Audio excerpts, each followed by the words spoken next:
بسم اللہ الرحمن الرحیم الحمد للہ رب العالمین والعاقبۃ للمتقین والصلاة والسلام علی سید الانبیاء والمرسلین۔ عزیز دوستوں اور بزرگوں، آج رات سے رمضان المبارک کا آخری عشرہ شروع ہو جائے گا، اور یہ رمضان کا آخری عشرہ جو ہے اس کی بڑی اہمیت ہے۔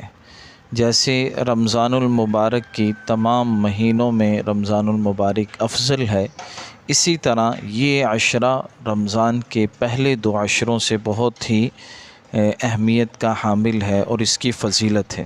اللہ کے نبی اس عشرے میں بہت زیادہ عبادت کا اہتمام فرماتے تھے۔ حضرت عائشہ فرماتی ہیں، صحیح بخاری شریف روایت ہے، فرماتی یجتہد فی العشر الاواخر ما لا یجتہد فی غیرہ، کہ حضور اس عشرے میں اتنی عبادت میں مشقت اور اہتمام فرماتے تھے، اتنا کبھی بھی پورے سال میں آپ اہتمام اور جو ہے اتنی مشقت نہیں فرماتے تھے۔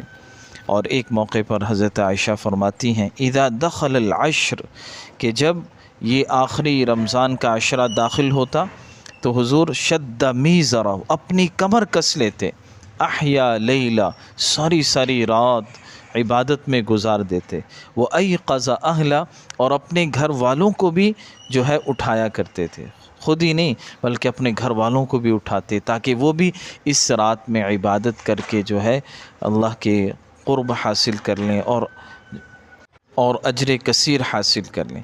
اور یہی عشرہ ہے کہ جس میں لیلۃ القدر بھی ہے۔ حدیث میں آپ نے خود فرمایا، تحروا لیلۃ القدر فی العشر الاواخر من رمضان، کہ لیلۃ القدر کو رمضان کے آخری عشرے کی طاق راتوں میں تلاش کرو۔ تو آج یہ پہلی رات ہوگی، 21ویں، اس کے بعد 23ویں، پھر 25ویں، پھر 27ویں اور پھر 29ویں۔ ان 5 راتوں میں سے کوئی ایک رات جو ہے وہ لیلۃ القدر کی ہوگی۔ تو ان 5 راتوں میں تو ہم کوشش کریں خوب جو ہے عبادات کریں۔ یہ لیلۃ القدر ہمیں کب ملی، اس کا شان نزول کیا ہے؟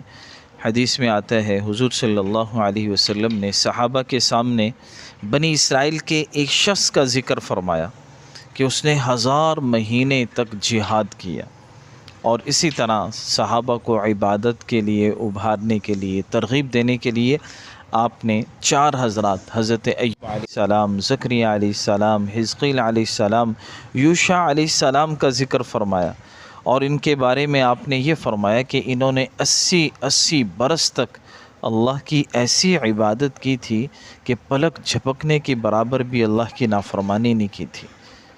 تو صحابہ کو اس پر تھوڑا رنج بھی ہوا کہ یہ لوگ تو ہم سے عبادات میں آگے نکل گئے، کہ انہوں نے، ہماری تو عمریں ہی اتنی نہیں ہیں۔ آپ نے فرمایا کہ میری امت کے اکثر لوگوں کی عمر 60 سے 70 کے درمیان ہوگی۔ تو صحابہ نے سوچا ہماری تو عمریں ہی 70 سال ہیں، اور یہ تو 80 برس ایسی انہوں نے بڑی عبادتیں کی ہیں۔ تو اس پر صحابہ کو تھوڑی پریشانی ہوئی، اللہ کے نبی نے بھی آپ کو بھی رنج ہوا، تو فوراً حضرت جبریل علیہ السلام جو ہے سورہ قدر لے کر نازل ہو گئے، اور کیا خوبصورت اللہ نے ایک مکمل صورت نازل فرمائی، انا انزلناہ فی لیلۃ القدر، کہ ہم نے لیلۃ القدر کے اندر ہی قرآن کو نازل فرمایا۔ وما ادراک ما لیلۃ القدر، اور آپ کو کیا معلوم کہ لیلۃ القدر کتنی عظیم الشان رات ہے؟ آگے فرمایا، لیلۃ القدر خیر من 1000 شہر، کہ لیلۃ القدر 1000 مہینوں سے زیادہ بہتر ہے۔ یعنی اس میں عبادت کرنا 1000 مہینوں کی عبادت کے ثواب سے زیادہ اس کا ثواب ہے۔ آگے اسی طرح فرمایا اللہ نے، تنزل الملائکۃ والروح فیہا باذن ربہم من کل امر، کہ اس رات میں فرشتے نازل ہوتے ہیں، اور جبریل جو سارے فرشتوں کے سردار ہیں وہ نازل ہوتے ہیں اللہ کے حکم کے ساتھ۔ اور وہ کیوں نازل ہوتے ہیں؟ علماء نے 2 وجہ لکھی ہیں۔ ایک تو یہ ہے، جو لوگ عبادت کر رہے ہوتے ہیں، قیام کر رہے ہوتے ہیں، ان کے لیے دعا کرتے ہیں، اور دوسرا اس لیے نازل ہوتے ہیں کہ جو سال بھر کے فیصلے ہونے ہوتے ہیں وہ فرشتوں کے حوالے کر دیے جاتے ہیں، ان کی ترتیب بناتے ہیں۔ سلام ہی حتی مطلع الفجر، اور فرمایا اللہ نے یہ رات ساری، اس کی ساری رات سراپا سلامتی ہی سلامتی ہے، جب تک فجر طلوع نہ ہو جائے اس وقت تک یہ رات سلامتی والی ہی رہتی ہے۔ تو بھائیو، خوش نصیب ہے وہ جس کو اس رات کی عبادت نصیب ہو جائے۔ یہ رات اللہ کا بہت ہی بڑا ہم پر انعام ہے کہ ہم تھوڑی سی عبادت کریں گے لیکن اللہ ہمیں اس کا اجر بہت زیادہ عطا فرمائیں گے۔ اسی رات کی فضیلت کے بارے میں آپ نے یہ بات بیان فرمائی، من قام لیلۃ القدر ایمانا و احتسابا غفر له ما تقدم منه، کہ جس نے لیلۃ القدر کے اندر قیام کیا ایمان کی حالت میں ثواب کی نیت سے، اللہ اس کے پچھلے سارے گناہوں کو معاف فرما دے۔ اور ایک موقع پر آپ نے فرمایا ہی لیلۃ خیر من الف شہر، کہ رمضان میں ایک ایسی رات آئے گی جو 1000 مہینے سے بہتر ہو۔ من حرمها فقد حرم الخیر کلہ، جو اس رات کی خیر سے، اس رات سے محروم رہ گیا، فرمایا وہ ساری خیروں سے محروم رہ گیا۔ ولا يحرم خیرها الا محروم، اور اس سے وہی محروم رہے گا جو واقعی ہی محروم ہوگا۔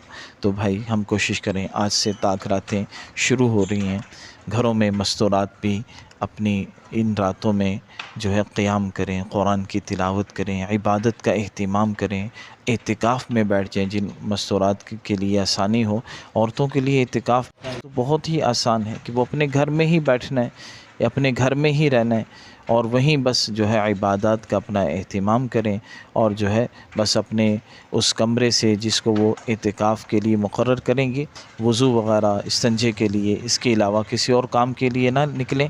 باقی وہاں بیٹھی بیٹھی وہ اپنا کام بھی کر سکتی ہیں اور کسی سے بات بھی کر سکتی ہیں، کوئی مشکل کام نہیں۔ تو عورتیں بھی گھروں میں جو ہے، عورتیں تو گھروں میں اعتکاف بیٹھیں، مرد حضرات ایسی جہاں نماز ہوتی ہو، جمعہ ہوتا، وہاں اعتکاف بیٹھیں اور لیلۃ القدر کی تلاش میں لگیں، اور اس میں ہم کوشش کریں جو ہے خوب اللہ سے دعائیں مانگیں۔ حضرت عائشہ نے ایک موقع پر آپ سے پوچھا، یا رسول اللہ ان علمت ای لیلۃ لیلۃ القدر، اگر مجھے معلوم ہو جائے لیلۃ القدر کون سی رات ہے، ما اقول فیہا، تو میں اس میں اللہ سے کیا دعا مانگوں؟ تو آپ نے بڑی خوبصورت دعا بیان فرمائی، ہم بھی اس دعا کو ان طاق راتوں میں اس کا اہتمام کریں۔ آپ نے فرمایا قولی اللہم انک عفو تحب العفو فاعف عنا یا کریم، اے اللہ تو معاف کرنے والا ہے اور تو معافی، تحب العفو، معافی کو پسند کرتا ہے، فاعف عنی، مجھے معاف فرما۔ تو اس جو ہے ہم کوشش کریں کہ اس دعا کو ان طاق